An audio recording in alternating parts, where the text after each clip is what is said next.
नमस्कार स्टूडेंट। आज हम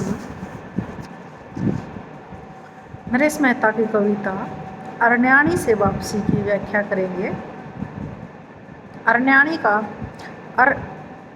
का अर्थ होता है वन प्रदेश, जंगल या छोटा जंगल। तो अरण्याणी से वापसी कविवर नरेश मेहता की एक उल्लेखनीय लंबी कविता है। इसमें कवि स्पष्ट करता है कि वह अरण्य को छोड़कर पुनः धरती पर आना चाहता है। तो कवि ने स्वयं को प्रकृति से जोड़ा है। नवीन शैली द्वारा प्रकृति का बड़ा ही सुंदर और मार्मिक वर्णन किया है। प्रकृति के भिन्न भिन्न उपादानों को ग्रंथों की भाषा से भी सर्वश्रेष्ठ बताया है। मेरी अरण्याणी, मुझे यहाँ से वापिस अपनी धरती, अपनी शाश्वती के पास लौटना ही होगा, ताकि मैं मात्र एक व्यक्ति, केवल एक कवि न रहकर अपने समय की सबसे बड़ी घटना बन सकूं, एक कविता। तो कवि कहना चाहता है यहाँ पर शाश्वती का अर्थ होता है सनातन, शाश्वत।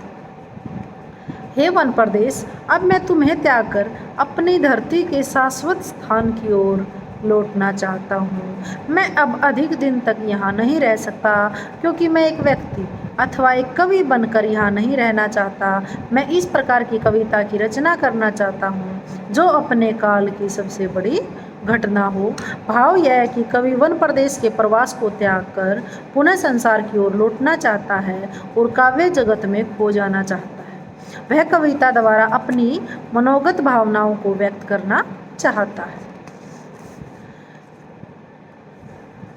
कविता जब केवल विचार होती है तब वह सत्य का साक्षात, तब वह परम पुरुष की लीला, तब वह आत्म उपनिषद होती है।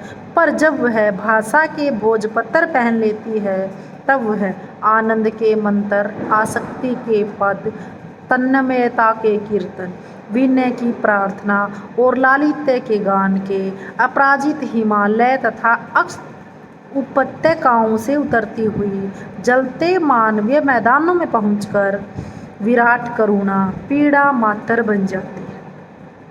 तो यहाँ पर कवि ने आनंद, आसक्ति, तन्मयता, विनय, भक्ति के प्रकार बताए हैं। तो कवि का कथन है कि कविता जब केवल विचार भर होती है, कविता जब केवल विचार होती है, सिर्फ विचार होती है, तब वह सत्य का साक्षात्कार करती हुई नजर आती है। तब वह परम पुरुष की लीला, उस समय कविता मानो उस परम पिता परमेश्वर की लीला होती है। और जब वह भाषा के भोजपत्र आत्म उपनिषद होती है तो उस समय कविता में उपनिषद जैसी पावनता होती है। उपनिषद जो ग्रंथ हमारे जो कि 108 हैं, बल्कि वह कवि की आत्म उपनिषद होती है। परंतु जब वह भाषा के भोजपत्र पहन लेती है, परंतु जब कविता भाषा के भोजपत्र पर लिखी जाती है तब वह आनंद प्रदान करने वाले मंत्र का रूप धारण कर लेती है। भाव यह है कि कविता को पढ़कर असीम आनंदानुभूति प्राप्त होती है, क्योंकि उसमें मंत्र की सी शक्ति होती है, उसके पदों में आसक्ति होती है। कविता केवल कविता ही नहीं बल्कि तन्मयता का कीर्तन होती है। कवि उसे विनय की प्रार्थना भी कहता है। तो कवि पुनः कहता है कि कविता के सौंदर्य की गीत अविजित हिमालय और अनस्वर चोटियों से उतरते हुए पीड़ित मानवीय क्षेत्रों में प्रवेश करने वाले विशाल करुणा का रूप धारण कर लेते हैं और अपने आप में पीड़ा बन जाते हैं। भाव यह है कि कविता मानव जीवन से जुड़ने के बाद संवेदनशील बन जाती है। इसलिए कवि ने कहा है कि कविता मानव जीवन को दुख, पीड़ा और करुणा प्रदान करती है और उसकी व्यथा को दूर करती है। इसलिए इसी से कविता का महत्व भी स्पष्ट होता है। मेरी अरण्याणी, मेरी इस वैष्णवता को भी परीक्षा देनी होगी। मेरी इन प्रार्थनाओं को भी अपने समय और कोटि कोटि लोगों के बीच एक कविता, एक घटना, एक मनुष्य सा घटित होना ही पड़ेगा।